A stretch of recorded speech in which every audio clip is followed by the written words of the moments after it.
Mon père m'a renié, car sa nouvelle femme Kong-mun, cette ordure, dans leur vie. Ensuite, il a exigé que je lui cède la maison que ma mère m'avait laissée, alors j'ai fait ceci, je les ai regardés perdre la tête. Bon, Reddit, voici ce qui s'est passé. Mon père m'a fait asseoir, il y a 3 mois, m'a regardé droit dans les yeux, m'a dit d'arrêter de l'appeler papa. Sa nouvelle femme était enceinte, il ne voulait pas que leur bébé sache que j'existais. Puis, il a fait glisser une pile de papier sur la table, m'a demandé de lui céder la maison que ma défunte mère m'avait léguée. Je n'ai pas signé, mais je dois revenir en arrière, pour que vous compreniez toute l'histoire. Je m'appelle Nick, j'ai 25 ans. Toute cette histoire a commencé il y a 22 ans, lorsque ma mère était à l'université. Elle est tombée enceinte. Mon père, Gavin, était avec elle depuis environ 8 mois. À la seconde où elle le lui a annoncé, il lui a envoyé un seul SMS, disant qu'il n'était pas prêt pour ce genre de responsabilité, puis il a changé de numéro. Ma mère m'a gardé. Ses parents, papy et mamie, n'étaient pas ravis au début. Papy l'a fait asseoir avec une calculatrice, a passer en revue tous les chiffres, pour lui montrer ce que signifiait élever un enfant seul à 20 ans. Mais à la seconde où je suis arrivé, qu'il m'a pris dans ses bras, tous ses calculs se sont envolés. Il a regardé mamie, a dit quelque chose comme « Je suppose qu'on va le faire ». Et ils l'ont fait. Papy s'occupait des tétés de 5 heures du matin, pour que ma mère puisse dormir un peu avant d'aller en cours. Mamie s'occupait des soirées. Ma mère travaillait à temps partiel dans une clinique vétérinaire, étudier la nuit. Elle a vécu avec seulement 4 heures de sommeil par nuit, pendant des années. Gavin, lui, n'a envoyé aucun dollar durant cette période. Aucun coup de téléphone, rien. J'ai eu une belle enfance. Papy collait des étoiles phosphorescentes sur mon plafond. Mamie me faisait des pancakes tous les samedis. J'avais ma propre chambre chez eux, dans le nord de l'État de New York, j'étais un enfant heureux. Je ne passais pas mon temps à me demander où était mon père, car je n'en avais pas besoin. Puis, il a surgi. J'avais 6 ans, j'étais assis sur le porche en train de manger une glace, quand un type est arrivé dans l'allée, dans une berline bleue. Le visage de ma mère est devenu livide derrière la porte moustiquaire. Il n'était pas venu pour moi, il avait entendu dire qu'elle venait de rompre, il s'était dit qu'il retenterait sa chance. Elle l'a rejeté, mais il revenait sans cesse. Finalement, il a changé de tactique, a commencé à poser des questions sur moi, à la place. Il a dit qu'il voulait être un père. Qu'il avait changé. Ma mère l'a laissé me rendre visite un samedi sur 2. Je pense qu'une partie d'elle se sentait coupable non pas de ce qu'elle avait fait, mais de ce que je n'avais pas. Elle me voyait regarder les autres enfants au parc avec leur père, elle y voyait une tristesse, même si elle n'existait pas forcément. Elle portait ce poids de m'élever sans père, comme si c'était de sa faute, si Gavin était devenu ce qu'il était. Alors, elle l'a laissé entrer, contre son instinct, pour mon bien. Et honnêtement, ces visites étaient géniales. Quand on a 6 ans, un papa, c'est juste un type qui arrive avec des voitures télécommandées, qui vous laisse manger de la pizza sans aucune règle. Ma mère avait des heures de coucher, des exigences sur les légumes, Gavin avait des jetons d'arcade, aucune limite. Ce que je ne réalisais pas, c'est que Gavin passait la plupart de ses visites à m'interroger, pour obtenir des informations sur ma mère. Il glissait ses questions entre 2 jeux. On faisait la course avec les voitures, il demandait l'air de rien si maman avait des amis qui venaient à la maison. On mangeait de la pizza, il demandait si elle parlait parfois de lui. J'avais 6 ans. Je répondais à tout honnêtement, car pourquoi ne l'aurais-je pas fait? Il ne construisait pas de relation avec moi, j'étais simplement la porte dérobée, pour entrer dans la vie de ma mère. Et le pire, c'est qu'il était doué. Il me donnait l'impression d'être son petit copain, comme si nous avions ce lien spécial. C'est ce qui me dérange encore aujourd'hui. Je ne savais même pas que l'on se jouait de moi. J'étais juste heureux. Il m'a fallu des années pour comprendre. Après des mois à l'épuiser avec ses visites du samedi, Gavin a lancé l'offensive totale, des fleurs, des dîners cuisinés pour nous 3, jouant le rôle de l'homme racheté, comme s'il l'avait répété devant un miroir. Et ma mère, après des années à tout porter seule, a baissé sa garde.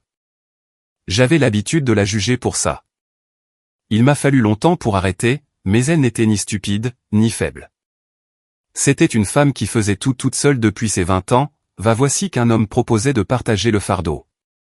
Gavin l'a parfaitement cerné. Il lui a donné juste assez de chaleur, juste assez d'aide, pour lui faire croire qu'il était différent.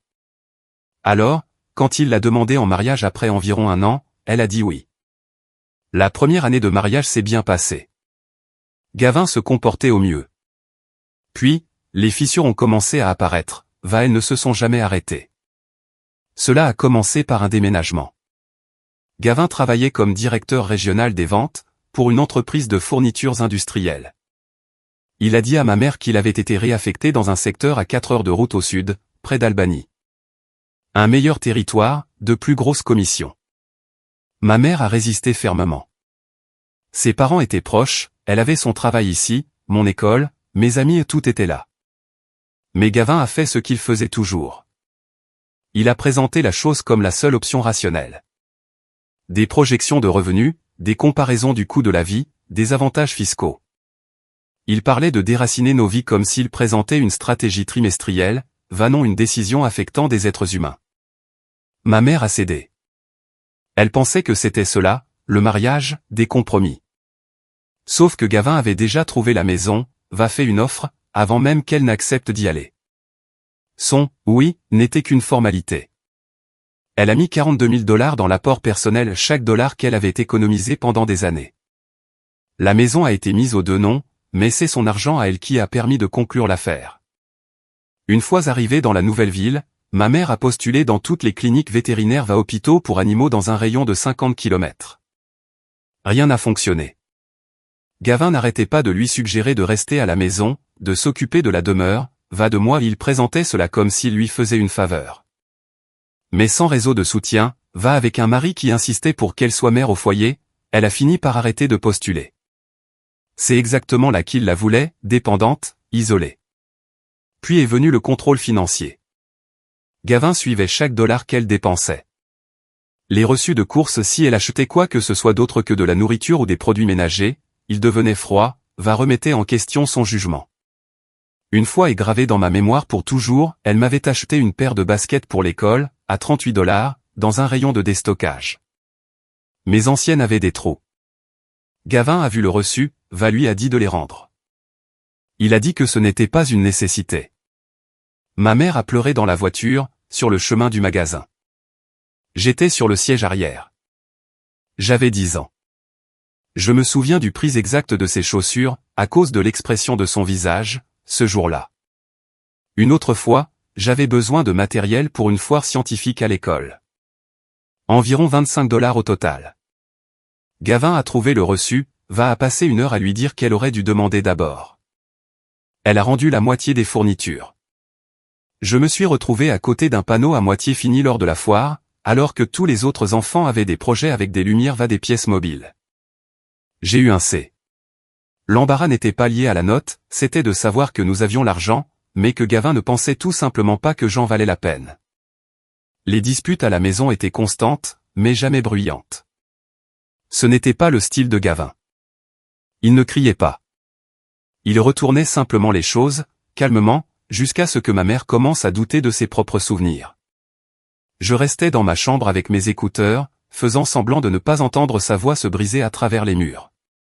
Un soir, quand j'avais 12 ans, je suis descendu chercher de l'eau, je suis tombé en plein milieu d'une de leurs disputes.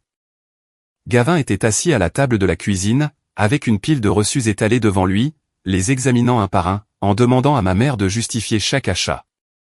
Elle se tenait près du comptoir, les bras croisés, essayant de ne pas pleurer. Je suis resté sur le seuil de la porte pendant peut-être 10 secondes, avant d'ouvrir la bouche, arrête de lui parler comme ça. Gavin m'a regardé avec une expression que je n'oublierai jamais. Pas de la colère, de l'amusement. Comme si un enfant de 12 ans lui tenant tête était la chose la plus drôle de la semaine. Il s'est penché en arrière dans sa chaise, a dit, retourne te coucher, fiston. C'est un truc de grand. Ma mère est intervenue avant que je ne puisse répondre. Monte, mon bébé. Ça va. Mais sa voix était différente. Elle ne le soutenait pas, elle me protégeait, pour éviter que je ne devienne sa cible. Je suis monté, mais je n'ai pas dormi. Je suis resté allongé à fixer le plafond, écoutant sa voix monotone continuer pendant encore 1 heure en bas. C'est cette nuit-là que j'ai compris une chose qu'aucun enfant ne devrait avoir à réaliser à 12 ans, ma mère ne restait pas avec Gavin parce qu'elle l'aimait. Elle restait, parce qu'il s'était débrouillé pour qu'elle ne puisse plus partir. Pas de travail, pas d'économie, personne à moins de 4 heures de route pour l'aider. Il l'avait piégée, elle n'avait nulle part où aller. Ma mère avait 34 ans lorsqu'elle a appris qu'elle avait un cancer des ovaires. Stade 3. J'avais 13 ans, assez vieux pour comprendre, trop jeune pour gérer ça. Elle me l'a dit franchement, à la table de la cuisine. Sans fioriture. Elle a dit qu'elle était malade. Qu'elle allait se battre. Qu'on allait s'en sortir. Je l'ai cru, parce que je n'avais pas le choix. On pourrait penser qu'un diagnostic de cancer remettrait les idées en place, même au pire des maris. Au lieu de cela, Gavin a sorti un carnet sur la table de la cuisine, a commencé à lister les coûts, estimation des traitements, séjour à l'hôpital, prescription. Tout se résumait à la même question pour lui, qu'est-ce que ça me coûte ? Il n'avait pas de mode différent pour le cancer de sa femme, il traitait cela de la même manière qu'un dépassement de budget au travail. Puis, il a posé son carnet, a regardé ma mère, a dit, entre l'hypothèque, la voiture les dépenses mensuelles, je ne vois pas où cela rentre. Il n'y a pas de place dans le budget. Ma mère l'a dévisagé. Puis elle a demandé, pas de place dans le budget pourquoi, exactement ? Pour tout ça, les traitements. Ce n'est pas réaliste, Grèce. Appelle tes parents. J'étais dans le couloir quand j'ai entendu ça. Je n'ai pas dit un mot. Je suis juste resté là, du haut de mes 13 ans. Quelque chose a changé en moi ce jour-là, définitivement. J'ai cessé de voir Gavin comme un mauvais père. J'ai commencé à le voir pour ce qu'il était réellement, un homme qui ne garde les gens près de lui que lorsqu'ils sont utiles. Dans les 2 semaines qui ont suivi, Papy est arrivé avec son camion. 4 heures de route. Il a franchi la porte d'entrée, a regardé ma mère, a dit, tes sacs sont prêts ? Elle a fait signe que oui. Alors, on rentre à la maison. C'était tout. Pas de sermon, pas de questions sur pourquoi elle était restée si longtemps, pas de colère dirigée contre elle. Juste un homme qui avait fait 4 heures de route pour ramener sa fille son petit-fils à la maison. Nous avons chargé tout ce que nous avions, nous sommes partis. Gavin est resté là, a gardé la maison, a gardé son travail, a continuer à vivre comme si sa femme son enfant n'était pas parti. Il a appelé une fois par semaine le premier mois. Uniquement pour la logistique. C'est quand le divorce ? On fait quoi pour l'assurance de la maison ? Il n'a jamais demandé comment allait ma mère. Jamais demandé de mes nouvelles. Au moment où elle a commencé la chimio, il avait totalement arrêté d'appeler. Papy conduisait ma mère à la chimio 3 fois par semaine, 40 minutes de route à chaque fois. Il s'asseyait dans cette salle d'attente pendant des heures, avec son journal son thermos de café, juste pour qu'elle n'ait pas à ressortir seule. Mamie faisait tourner la maison, s'assurait que j'aille à l'école, faisait des heures supplémentaires au magasin de tissus pour payer ce que l'assurance ne couvrait pas. Ils avaient environ 65 ans. Ils n'ont pas hésité une seconde, mais je voyais l'effet que cela avait sur Papy, même s'il ne le disait jamais. Il est devenu plus silencieux. Il a commencé à aller dans le garage, la nuit, pour s'asseoir dans son camion moteur éteint, en fixant le vide. Un soir, je l'ai trouvé là, je lui ai demandé s'il allait bien. Il a dit qu'il aurait dû se battre davantage pour empêcher ce mariage, qu'il avait vu ce que Gavin était, qu'il n'avait pas insisté assez fort. Je lui ai dit que ce n'était pas sa faute. Il a hoché la tête, mais je voyais bien qu'il ne me croyait pas. Papy a porté cette culpabilité tout le temps. Il ne l'a jamais laissé le ralentir, mais il l'a porté. J'ai vu ma mère perdre ses cheveux, perdre du poids, perdre la capacité de monter les escaliers sans s'arrêter au milieu. Certains jours, elle ne pouvait pas sortir du lit. Je lui apportais de l'eau, je m'asseyais par terre à côté d'elle pour faire mes devoirs, afin qu'elle ne soit pas seule. Pendant tout ce temps, Gavin ne s'est jamais montré. Il y a un jour que je n'oublierai jamais. Ma mère a fait une mauvaise réaction à une séance de chimio. Papy l'a emmené d'urgence aux urgences à 2 heures du matin. Mamie est restée à la maison avec moi, mais aucun de nous n'a dormi. Nous étions assis à la table de la cuisine, attendant que le téléphone sonne. Quand Papy a appelé vers 6 heures du matin pour dire qu'elle était stable, Mamie a posé sa tête sur la table, je l'ai entendu pleurer, pour la première unique fois de ma vie. J'ai envoyé un SMS à Gavin ce matin-là, pour lui dire que maman était à l'hôpital, que c'était grave. Il a lu le message, j'ai vu l'accusé de réception. Il n'a pas répondu pendant 11 heures. Et quand il l'a finalement fait, il a demandé si cette visite à l'hôpital affecterait les primes d'assurance. Son ex-femme était aux urgences, son fils était resté debout toute la nuit, terrifié, cet homme voulait s'informer sur les primes. J'ai supprimé la conversation, je ne lui ai pas envoyé de message pendant 3 ans. Pendant son traitement, ma mère a fait quelque chose que je n'ai découvert qu'après son départ. Elle a rencontré un avocat spécialisé en succession, a rédiger un testament. Elle m'a tout laissé, économie, bien plus important encore, sa moitié de la maison qu'elle avait payée avec Gavin. Elle a fait notarier le document, l'a déposé correctement, a désigner mes grands-parents comme mes tuteurs légaux. Elle a fait tout ça en silence.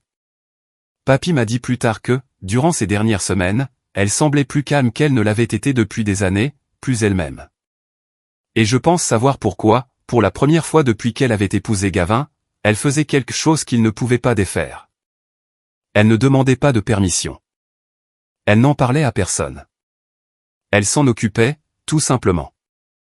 Elle savait exactement ce que Gavin essaierait de récupérer dès qu'elle serait partie, elle s'est assurée qu'il ne puisse pas l'obtenir. Elle est décédée 11 mois après le diagnostic. J'avais 14 ans. Je ne vais pas essayer de mettre des mots là-dessus. Si vous avez perdu un parent, vous savez déjà ce que c'est. Si ce n'est pas le cas, rien de ce que j'écrirai ici ne pourra vous le faire ressentir. Gavin n'a même pas attendu un mois complet. 3 semaines après l'enterrement de ma mère, il a appelé à demander à me parler. J'ai pris le téléphone. Pas de « je suis désolé », pas de « comment vas-tu ?» Il est allé droit au but. Écoute, j'ai examiné la situation de la maison. Le testament de ta mère va être contesté. Elle aurait dû me revenir automatiquement en tant qu'époux survivant. Il a marqué une pause, comme s'il lisait un script. Le plus simple pour tout le monde, ce serait que tu me cèdes ta part. On peut faire ça proprement, rapidement. Pas d'avocat, pas de mots de tête. J'avais 14 ans, je venais de voir ma mère être mise en terre 3 semaines plus tôt, cet homme essayait de me vendre un argument commercial pour récupérer sa propriété. Papy a pris le téléphone avant que je ne puisse répondre. Je l'ai entendu depuis la pièce d'à côté, c'était la voix la plus en colère que je lui ai jamais connue.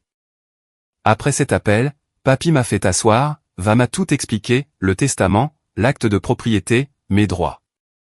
L'avocat de ma mère avait tout verrouillé. Le nom de Gavin n'était que sur sa propre moitié. Ma moitié était à moi. Point final.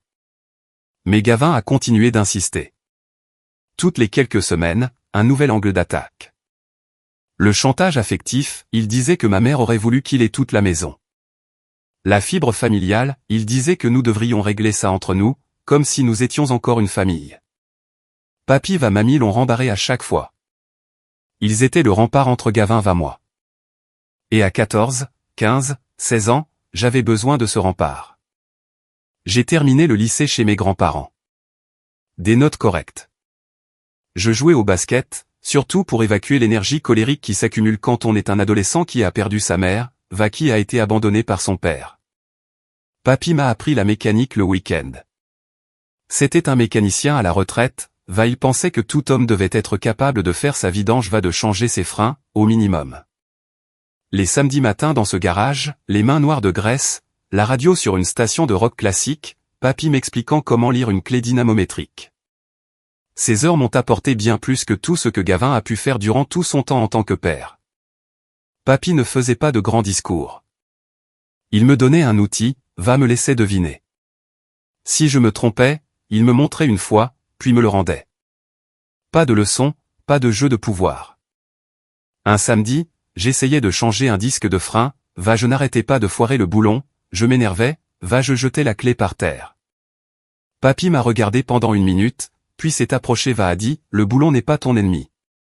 Tu te bats contre lui au lieu de travailler avec lui. Applique une pression constante, laisse l'outil faire le travail. Puis, il est retourné de son côté du garage. Je me suis calmé, j'ai réessayé, le boulon est venu tout seul. J'ai repensé à ce moment 100 fois depuis. Une pression constante, laisser l'outil faire le travail. C'est au fond comme ça que j'ai géré tout ce qui s'est passé avec Gavin plus tard. Pas de cris, pas d'éclats émotionnels, juste une pression légale, constante va documenter, jusqu'à ce que le boulon lâche. Papy m'a aussi appris autre chose durant ces années-là, que je n'appréciais pas pleinement à l'époque. Il m'a montré ce que signifie, pour un homme, prendre soin de sa famille sans compter les points. Pas comme Gavin, qui s'assurait que vous sachiez exactement ce qu'il avait fait pour vous, va ce que vous lui deviez en retour. Je suis entré dans une université publique, avec une bourse partielle, j'ai payé le reste en travaillant dans un magasin de pièces auto près du campus. J'ai étudié la comptabilité, j'ai profil bas, j'ai construit une vie qui n'avait rien à voir avec mon père. En deuxième année, j'ai croisé l'un de ses anciens collègues dans une station-service. Le type a reconnu mon nom, m'a demandé comment allait mon père. Je lui ai dit qu'on ne se parlait plus vraiment. Il s'est senti mal à l'aise, a mentionné que Gavin se plaignait souvent au travail de devoir payer la maison tout seul, d'avoir une ex-femme ingrate. C'est comme ça qu'il appelait la femme qui avait mis 42 000 $ dans sa maison, qui était morte pendant qu'il calculait si sa chimio valait la dépense. J'ai remercié le type, je suis monté dans ma voiture, je suis retourné au campus. Pendant mes études, Gavin était un fantôme. Un SMS pour mon anniversaire, parfois un appel de moins de 3 minutes pour les fêtes. Il vivait toujours dans la maison dont j'étais copropriétaire, payant sa moitié de l'hypothèque, en prétendant que ma moitié n'existait pas. Je n'ai pas encore forcé les choses, mais j'ai commencé à constituer un dossier. Chaque SMS, chaque email, chaque message vocal. L'étudiant en comptabilité que j'étais comprenait une chose, les preuves écrites gagnent les procès. Après l'obtention de mon diplôme, j'ai trouvé un emploi dans un petit cabinet comptable à 1 heure de chez mes grands-parents. Un poste de débutant. J'ai pris mon propre appartement. J'ai commencé à épargner. Gavin était pratiquement un étranger pour moi, cela me convenait. S'il en était resté là, rien de ce qui suit ne serait arrivé. Il y a 3 mois, un dimanche soir, je faisais défiler mon téléphone quand une photo m'a arrêté. Gavin en costume. Une femme que je n'avais jamais vue devant un tribunal. Une légende sur les « nouveaux départs ». L'homme s'était remarié. Elle était plus jeune que lui à la fin de la vingtaine, peut-être. Il avait 46 ans. Cheveux sombres, grand sourire, accroché à son bras comme s'il était la meilleure chose qui lui soit arrivée.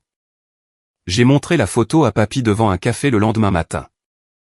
Il l'a regardé pendant 2 secondes, a posé mon téléphone, a repris sa tasse. Puis, sans lever les yeux, il a dit « Reste sur tes gardes.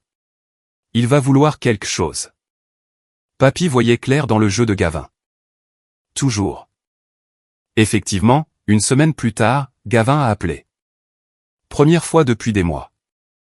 Il m'a dit qu'il s'était marié, comme si je n'avais pas déjà vu le poste. Je lui ai dit que j'étais au courant, ça l'a déstabilisé. Puis, il m'a balancé le bonus, Jennifer, la nouvelle femme, était enceinte.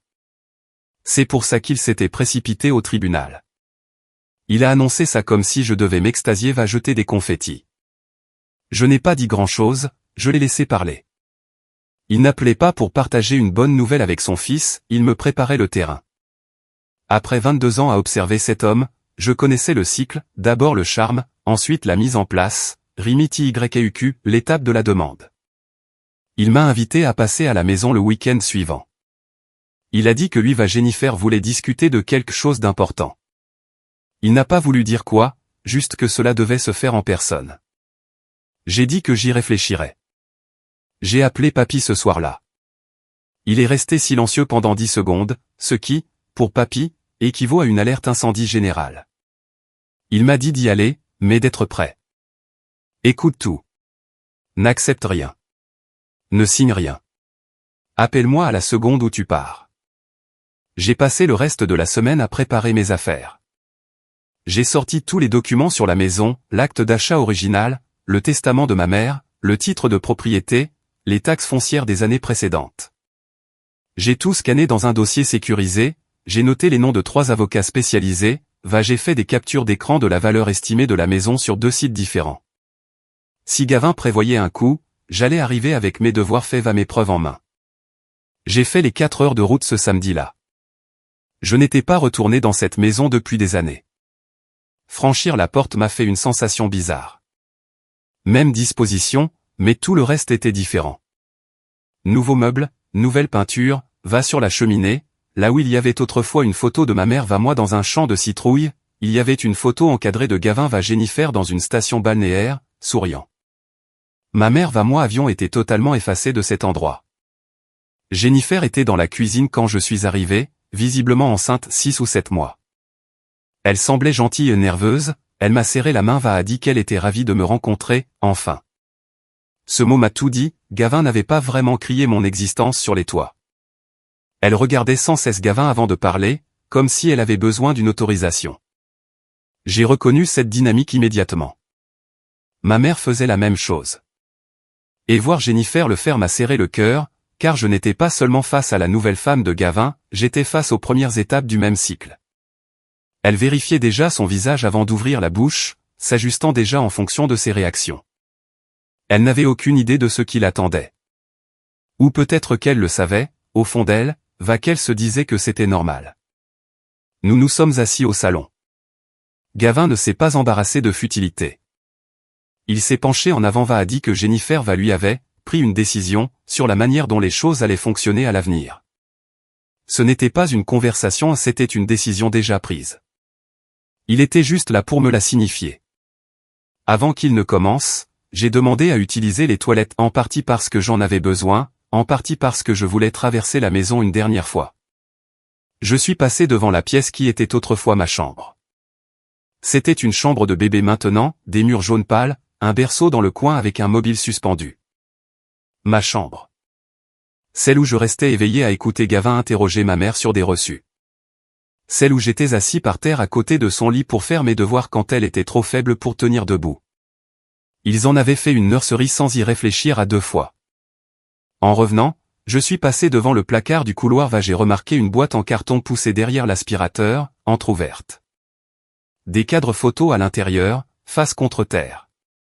J'ai vu le bord de l'un d'eux que j'ai reconnu, un cadre vert, la photo du champ de citrouilles. Ma mère moi elle riait sur cette photo. Il ne l'avait pas seulement enlevé de la cheminée, il l'avait emballé enterré à côté des produits ménagers. J'ai refermé la porte du placard, je suis retourné au salon, je me suis assis, j'ai regardé Gavin. Après avoir vu ça, c'était fini. Quoi qu'il s'apprête à me demander, la réponse était déjà non. D'abord, il m'a dit qu'il ne voulait plus que je l'appelle « papa ». Il a dit, Jennifer moi en avons discuté, nous pensons que ce serait déroutant pour le bébé d'entendre quelqu'un d'autre utiliser ce mot. À l'avenir, je préférerais que tu m'appelles simplement Gavin, comme si nous étions des connaissances qui partagent par hasard le même nom de famille. J'ai juste hoché la tête je l'ai laissé continuer. Deuxième partie, il a dit qu'il ne voulait pas que j'aie de contact avec le bébé, pas avant que l'enfant ne soit assez grand pour comprendre ce qu'est un demi-frère. En gros, il voulait que je n'existe plus jusqu'à ce qu'il décide que c'était pratique pour moi d'exister à nouveau. Jennifer s'est penchée en avant a dit, nous espérons vraiment que tu respecteras cela. Ce n'est pas personnel. Nous essayons juste de protéger notre famille. J'espère qu'il n'y a pas de rancœur.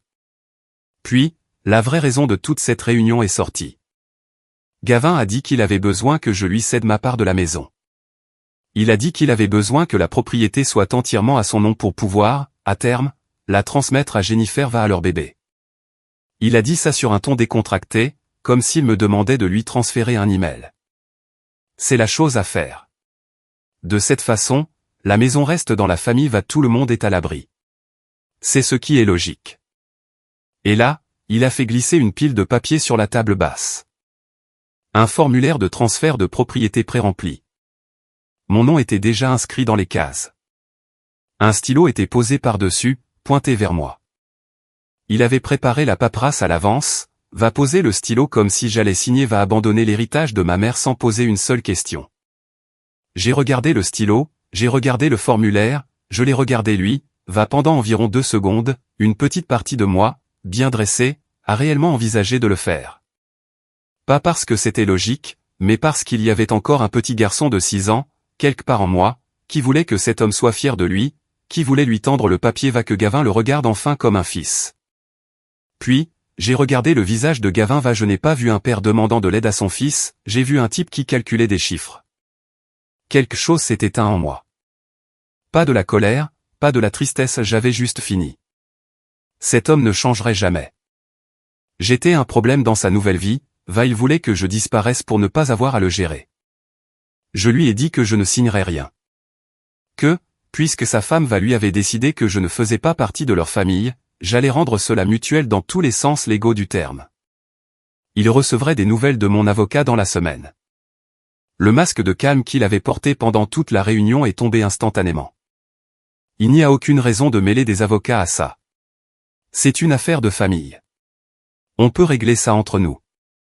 Je l'ai regardé, j'ai dit, nous avons cessé d'être une famille il y a 10 minutes, quand tu m'as demandé de ne plus être ton fils. Jennifer est intervenue, la voix tremblante, tu es complètement déraisonnable. Tout ce que nous demandons, c'est de la stabilité pour notre bébé. Pourquoi rends-tu les choses si difficiles? Je l'ai regardé pendant un long moment. Puis j'ai dit, j'espère que les choses s'arrangeront pour vous, Jennifer. Vraiment.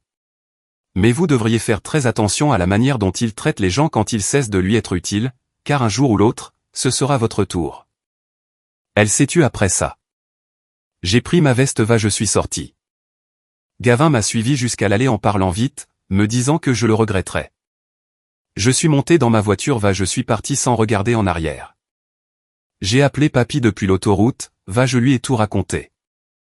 Il a écouté, puis a dit ces quelques mots, maintenant, on se met au travail. Lundi matin, j'étais assis en face d'un avocat spécialisé, Phil Hartwick. La cinquantaine avançait, pas de chichi. Il gérait les litiges immobiliers dans le comté depuis plus de 20 ans. Je suis arrivé avec tout, le testament, l'acte d'achat, le titre de propriété, les relevés de taxes, les relevés bancaires montrant l'apport de $42 000 de ma mère. Phil a tout examiné, m'a dit que ma position était solide. Phil m'a donné 2 options, négocier un rachat où Gavin me paierait la valeur marchande pour ma moitié, ou intenter une action en partage, pour forcer la vente de toute la propriété. J'ai demandé à Phil ce qu'il recommandait. Il s'est penché en arrière, a dit, si vous voulez que ce soit fait proprement, que vous ne voulez pas passer l'année prochaine à faire des allers-retours avec un type qui n'a jamais négocié de bonne foi de sa vie, lancer le partage, laisser le tribunal gérer ça. Je n'ai même pas hésité. J'ai dit à Phil de lancer la procédure de partage. Je voulais que la maison soit vendue. Pas de négociation, pas de compromis, une coupure nette. Phil a envoyé à Gavin une notification légale formelle la semaine même. Le jour où elle est arrivée, Gavin m'a appelé 6 fois. Chaque appel est allé directement sur la messagerie. À partir de là, toute communication passait par mon avocat ou par email. Tout était documenté. Plus d'appels qui pourraient être déformés plus tard. La première vraie réponse de Gavin a été un long email. Il m'a traité d'ingrat. Il a dit qu'il m'avait logé pendant des années. Il a dit que ma mère aurait eu honte de moi. J'ai transféré l'email à Phil sans répondre. Phil m'a dit de continuer à tout enregistrer. De monter le dossier. C'est ce que j'ai fait. Au cours des 2 mois suivants, Gavin a épuisé toutes les tactiques possibles, c'était presque instructif de le voir faire. D'abord la culpabilité, il ne pouvait pas se permettre un rachat, Jennifer était stressée, je mettais sa santé en danger. Quand la culpabilité n'a pas fonctionné, il est passé au rôle de victime, un long message disant qu'il voulait une relation père-fils normale. Quand cela a échoué, il a laissé place à la rage, un message vocal de 3 minutes me traitant d'ingrat. Puis, il est revenu au charme, demandant si nous pouvions parler comme 2 adultes. L'email sur la relation père-fils a été celui qui m'a le plus marqué. Cet homme m'avait dit d'arrêter de l'appeler papa. M'avait dit de disparaître de sa vie. Et puis il jouait la carte du père blessé, parce que je menaçais son logement gratuit. On doit presque respecter une telle audace. Il a appelé papy directement, lui demandant de me faire entendre raison. Papy lui a répondu que toute communication devait passer par l'avocat. Gavin a essayé mamie ensuite, pensant qu'elle serait plus souple. Elle lui a dit la même chose, puis a ajouté qu'il devrait avoir honte de lui-même pour ce qu'il avait fait à sa fille. Ce fut la dernière fois que l'un d'eux lui a parlé. Une chose qui a donné un avantage sérieux à Phil était le dossier que je constituais depuis l'université. Chaque email, chaque SMS, chaque message vocal où Gavin essayait de me faire culpabiliser ou de me mettre la pression pour la maison, Phil a tout utilisé pour montrer au juge à quel genre de personne nous avions affaire. Cela n'a pas influencé directement le droit de propriété, mais cela a brossé un portrait clair. La procédure de partage s'est déroulée sans accroc devant le tribunal. Gavin a engagé son propre avocat, qui a soutenu que, puisqu'il payait l'hypothèque depuis des années, il méritait une part plus importante. Ils ont essayé de demander des crédits basés sur ces paiements val entretien, mais cela n'effaçait pas la propriété, cela a simplement été pris en compte dans les chiffres finaux. La contribution de ma mère était documentée. Le testament était valide. Mais 50% n'allait nulle part. L'avocat de Gavin a également tenté de soutenir que le testament avait été signé sous la contrainte parce que ma mère était en phase terminale. Phil l'avait anticipé. Il a apporté les documents de l'avocat successoral les dossiers médicaux confirmant que ma mère était parfaitement lucide au moment de la signature. Le juge n'a même pas demandé de réfutation. Il a regardé l'avocat de Gavin, a regardé les papiers, est passé à autre chose. C'est à ce moment-là que j'ai su que c'était fini. Pas de grand discours dramatique, juste un juge tournant la page sur le meilleur argument de Gavin comme s'il s'agissait d'un prospectus publicitaire. Le tribunal a ordonné la vente de la maison. Gavin s'est battu jusqu'au bout avec des demandes de délai de prolongation, mais le juge a fixé une date limite ferme. La maison a été mise sur le marché vendue en 3 semaines. Prix de vente final, 310 000 $. Le solde de l'hypothèque était encore d'environ 112 000 $, plus les frais de clôture les honoraires d'avocat des deux côtés. Quand tout a été réglé, ma part s'est élevée à un peu plus de 89 000 $. Un dépôt net sur mon compte. Pendant que l'affaire immobilière avançait, je me suis occupé du reste. J'ai demandé à mon avocat de rédiger un avis formel de non-contact de l'envoyer à Gavin. J'ai déposé les papiers pour changer mon nom de famille prendre celui de jeune fille de ma mère. J'ai mis à jour mes bénéficiaires, mes procurations médicales, mes contacts d'urgence tout. Je l'ai retiré de tout ce qui nous liait légalement. Et j'ai fait dire par Phil que si Gavin ou Jennifer me contactaient à nouveau après cet avis, nous demanderions une ordonnance de protection. Quand le dernier formulaire a été traité, j'ai ressenti quelque chose à quoi je ne m'attendais pas. Pas seulement du soulagement, il y avait aussi du chagrin. Pas du chagrin pour Gavin, mais pour la version de lui que j'avais attendue toute ma vie. Le papa qui aurait vraiment voulu me connaître, qui serait venu à un match, qui m'aurait appelé pour prendre des nouvelles, ou qui aurait juste été normal pour une fois. Cet homme n'a jamais existé. Mais une partie de moi n'avait jamais cessé d'espérer, signer ses papiers revenait enfin à admettre qu'il ne viendrait pas. Le dernier geste de Gavin est passé par Jennifer. Elle m'a appelé environ une semaine après la vente de la maison, hurlant avant même que j'aie fini de dire bonjour. Tu es content maintenant? On vit dans le sous-sol de mes parents avec un nouveau-né à cause de toi. Tu nous as tout pris. Ton père est brisé par tout ça. Et voici le truc, je pouvais entendre dans sa voix qu'elle croyait chaque mot qu'elle disait. Elle ne jouait pas la comédie. Gavin lui avait raconté sa propre version, elle l'avait gobée tout entière, de la même manière que ma mère l'avait fait des années plus tôt. J'ai presque eu de la peine pour elle. Presque. Mais elle a dit quelque chose qui m'a glacé le sang. Elle a dit, il m'a dit que tu lui avais cédé la maison il y a des années. Il m'a dit qu'elle était entièrement à lui. Gavin lui avait menti pendant tout ce temps. Elle ne savait même pas que mon nom était encore sur l'acte de propriété, jusqu'à ce que la vie juridique n'arrive. Il avait épousé cette femme, l'avait installée dans une maison dont il n'était propriétaire qu'à moitié, lui avait dit que tout lui appartenait. C'est cet homme qu'elle défendait, un homme qui lui mentait en pleine face depuis avant même leur mariage. Je l'ai laissé continuer, égoïste, cupide, sans cœur, disait-elle. Tous les gens de leur entourage pensaient que j'étais une personne terrible. Elle a continué pendant environ 4 minutes d'affilée. Quand elle a fini par s'essouffler, j'ai dit, Jennifer, il n'est pas mon père. Il s'en est assuré lui-même. Oubliez mon numéro. Et j'ai raccroché. Elle a rappelé 2 fois, je l'ai bloqué, j'ai bloqué Gavin, j'ai configuré des filtres de mail pour que tout ce qui vient de soit redirigé vers un dossier auquel mon avocat a accès. Propre, documenté, terminé. Voici ce que je vous laisse en conclusion, je ne me sens pas coupable. Certains d'entre vous diront que j'aurais dû être plus noble, que j'aurais dû le laisser garder la maison m'en aller. Et honnêtement, il y a eu des nuits, pendant la procédure légale, où je suis resté éveillé à me poser exactement cette question, me demandant si je faisais ça pour ma mère ou pour moi-même, me demandant si une partie de moi voulait simplement blesser Gavin comme il nous avait blessés. Ce à quoi je revenais à chaque fois, c'était ceci, ma mère s'est tuée à la tâche pour économiser cet argent. Elle a mis chaque dollar qu'elle possédait dans cette maison, pendant que Gavin la traitait comme si elle était jetable. Elle est tombée malade, Vail lui a dit d'appeler ses parents. Elle est morte, Vail a essayé de récupérer ses biens avant même que sa pierre tombale ne soit posée. Gavin avait déjà tout pris à ma mère. Je n'allais pas le laisser me faire la même chose. J'ai placé l'argent sur un compte d'épargne à haut rendement.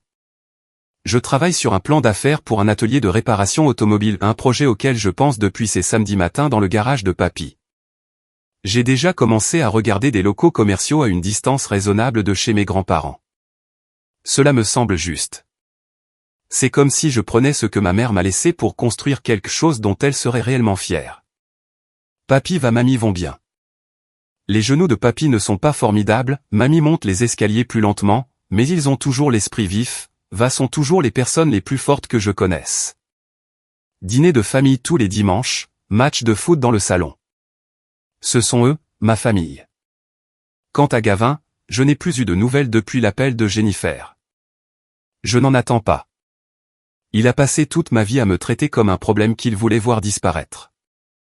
Il a obtenu son vœu, mais cela s'est fait selon mes conditions. Et c'est cela qui fait toute la différence.